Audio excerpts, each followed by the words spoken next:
BBW Petting with Cheri Hardman. Today's guest is me. I'll be introducing my dog Milo. He's the only one of our pets that hasn't been in an episode. But I don't have him in the room because camera-wise it wouldn't work. I have some footage I want to show you. Milo we got. Milo is Australian Shepherd and Border Collie. And we got him when a friend on Facebook said someone had gotten ill and needed to find another home for their animal. And I was out and about and I thought he was cute. So I thought, well, I'll bring him over to my house because they needed somewhere to put him until we find a home for him. I want to move this. That's how I do, right in the middle of my show. Yeah. So I went and picked him up. At that time, his name was Milo. So here's that footage. Hey, Milo. So I'm stopped at a light. I know I still probably shouldn't have my phone on. This is Milo. We're headed to our house. Milo needed to be rescued. He's adorable, isn't he? Milo did not roll off our tongue. So we called him Milo for maybe a day or two, and then we decided that we liked the name Milo better. And Dave also liked it because Dave is a disc golfer, and there's a disc golf park called Milo MacGyver Park, and so we now have Milo MacGyver Hardman. So Dave just left the house, and if you can see Marlo's freaking out about it. While Nipsey and Paris are just sitting there going, what the heck is that dog doing out there? As he runs frantically around, wondering what happened to Dave. What? It's okay. He'll be back. It took a while for us to get used to Milo. He's way more high energy than our other dogs. We have 2 Chihuahuas before this. And he's just a totally different kind of dog. He takes up a lot more room. He gives off a lot more energy. But he's a joy. You look like you're trying to cause some trouble.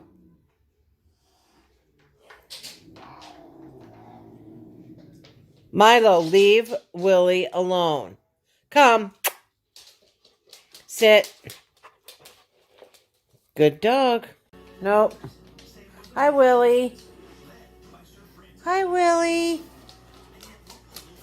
Your name is not Willie. What are you running over here for? Busybody. Your name is not Busybody either. Every time I say a word, he comes running. Like he thinks I'm talking to him. What are you doing, William? You don't have any claws. Hey, asshole. Well, you gonna come to that too?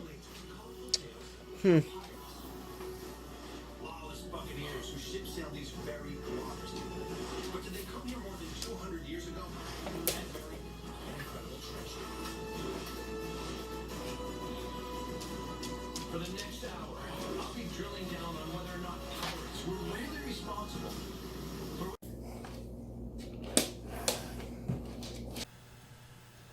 Milo has really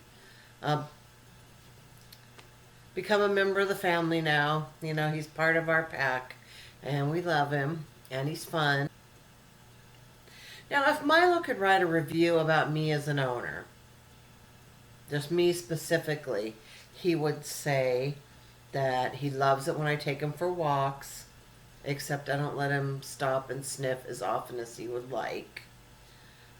He would give Dave 2 thumbs up, because Dave takes him places more than I do. He would say that we don't feed him enough, that he wants to eat constantly, but that he loves the ice cream sundae, dog sundaes that I get for him from Schwann's.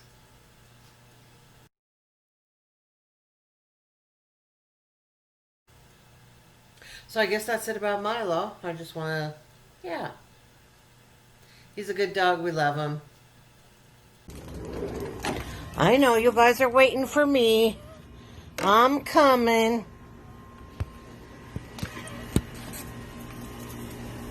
And off they go.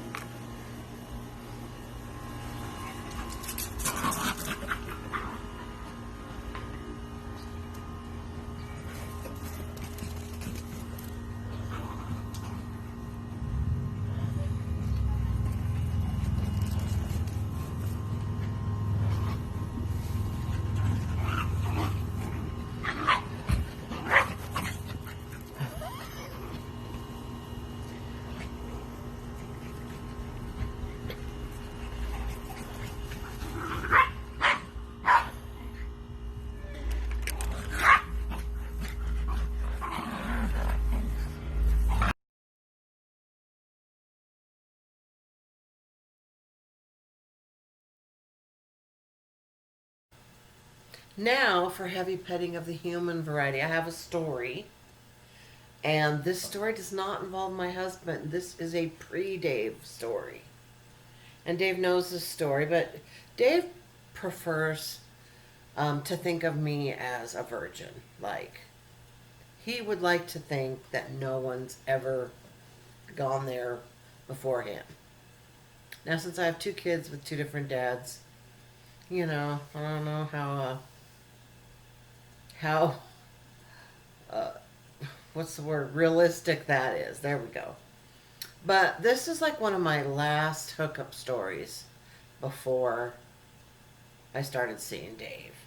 There was a guy that I had dated off and on, hooked up with.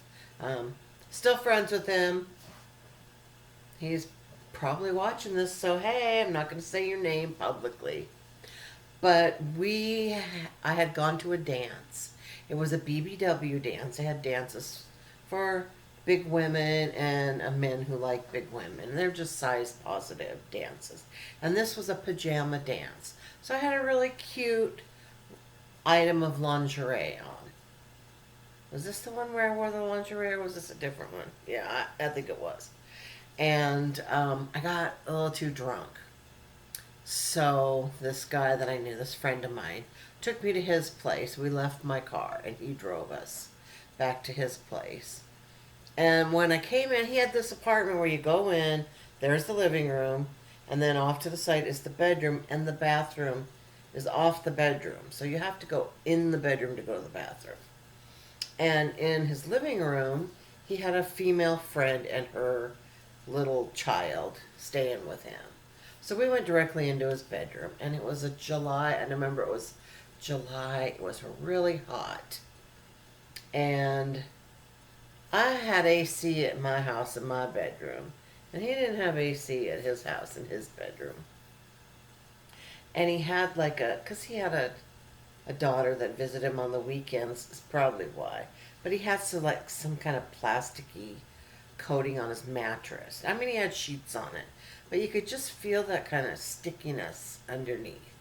When you're hot and sweaty and you're fat and you're sticking to the mattress. Now, the night itself was fun. I actually still remember what we did that night in the bedroom. It was fun. But when I woke up, like early in the morning, I realized that I had diarrhea cramps. But the bathroom was right there. Like, it was right there. Like, he would have heard and smelled everything. And I was not about to do... I mean, he was a friend, but he wasn't that kind of friend. Like, I'm not pooping in his bedroom. And so I just thought, I'm just going to put my clothes on and I'm going to go. I know there's a bus stop right out here. No, I'll go out and call a cab. That was my first thought. I'll go call a cab. So I went out, I had my cell phone, and I called a cab.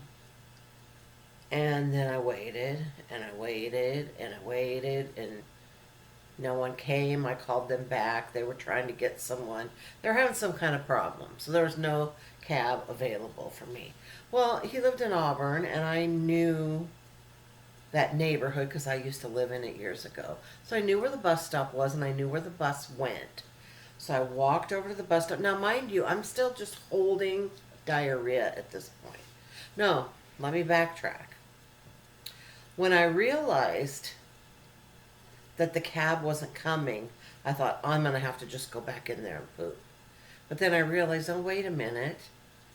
um, I would have to knock on the door, and that woman and her child are sleeping in the living room. I don't want to go in there and then wake everybody up because I have to poop. And then I even kind of looked around, like, is there anywhere out here I could poop? No.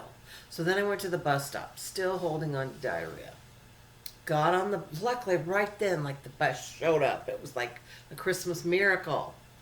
And I got on the bus. The bus took me to downtown Auburn, where I had to get off and get on a different bus. Luckily, they had some outhouses there. There was no public restroom, but there were outhouses. But they didn't lock. Like, you could open the door, and I didn't even care. I did. I went in there, pooped, hoped to God that no one was going to open that door. But I really, at that point, who cares? What a relief. But, so I ended up holding diarrhea for like half an hour or more. And then I took the bus home and then eventually went and got my car. So, another diarrhea-ridden episode of Heavy Petting. All right, best compliment I've ever been given on my naked body. I've answered that in other episodes. I answered that in Marianne Riley's episode, and I also answered it in Vincent Blackshear's episode.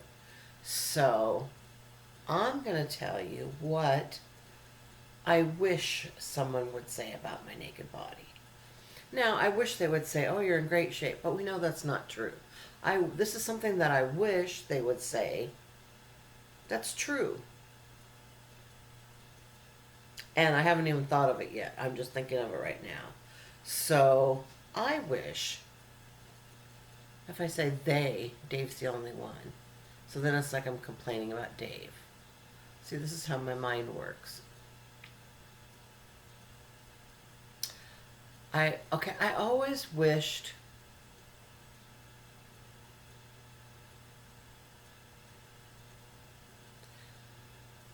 this is my favorite compliment.